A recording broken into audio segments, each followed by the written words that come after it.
Assalamualaikum warahmatullahi wabarakatuh. Bismillahirrahmanirrahim. Alhamdulillahirrabbilalamin. Assalatu wassalamu ala Sayyidina Muhammadin wa ala alihi wa sahbihi ajmain. Amma ba'du. Bapak-bapak, ibu-ibu, dan saudara-saudara yang saya cintai, segala puji hanya bagi Allah SWT yang telah melimpahkan rahmat dan karunia-Nya kepada kita semua.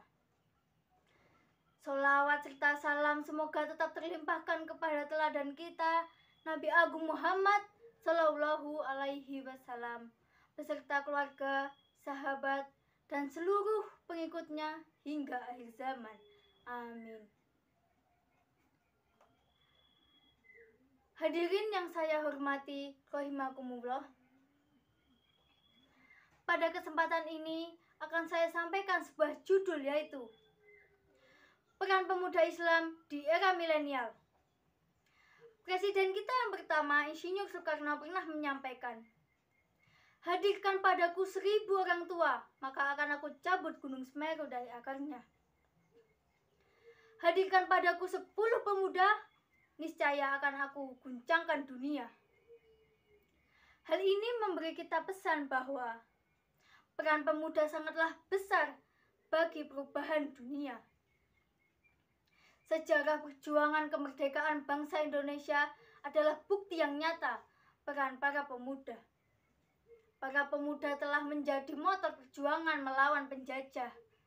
Mereka juga mendirikan organisasi-organisasi pemuda, melahirkan Sumpah Pemuda, hingga mendorong proklamasi kemerdekaan pada tahun 1945.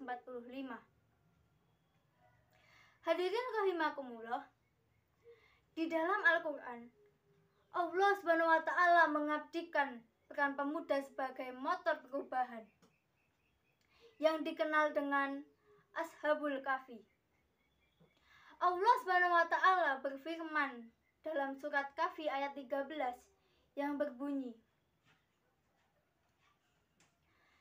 A'udzu billahi minasyaitonir rajim.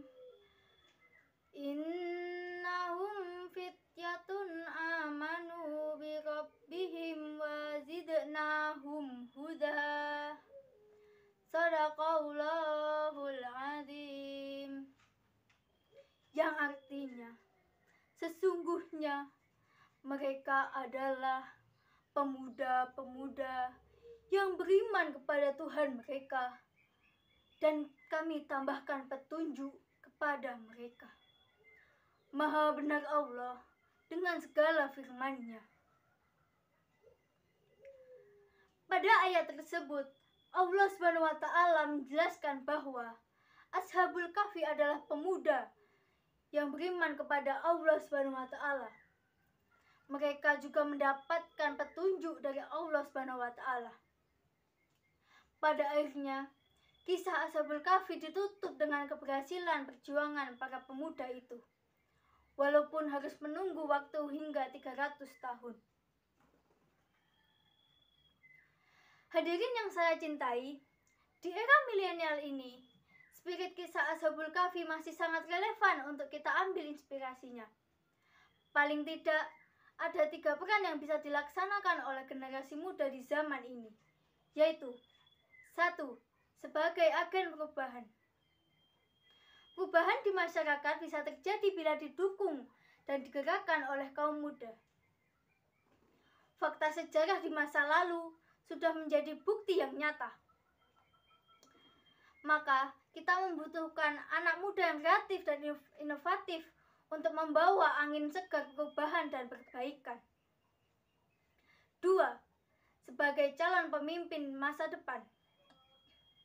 Cepat atau lambat, generasi yang saat ini memimpin negeri ini akan uzur dan berganti. Oleh karena itu, para pemuda wajib menyiapkan diri dengan sebaik-baiknya untuk memimpin negeri ini di masa-masa yang mendatang. 3. Suara kebenaran. Para pemuda selalu mengambil peran ketika ada penyimpangan di negeri ini. Gerakan mahasiswa yang tampil di negeri ini pada tahun 1966 dan 1998 telah mampu meluruskan kembali arah bangsa ini, sehingga lahirlah Orde Baru dan Orde Reformasi. Jamaah yang saya cintai, itulah 3 peran penting generasi muda di era milenial ini. Marilah kita menjadi pemuda yang sadar akan tanggung jawab pada peradaban. Demikian yang saya sampaikan dalam kesempatan ini. Semoga Allah Subhanahu wa Ta'ala membimbing dan meridhoi setiap langkah kita dalam menapaki jalan kehidupan. Amin. Mohon maaf atas segala kekurangannya. Sampai jumpa lagi di lain kesempatan. Saya Dea Indrana Wardani. Salam hangat dari Sleman, Yogyakarta. Wassalamualaikum warahmatullahi wabarakatuh.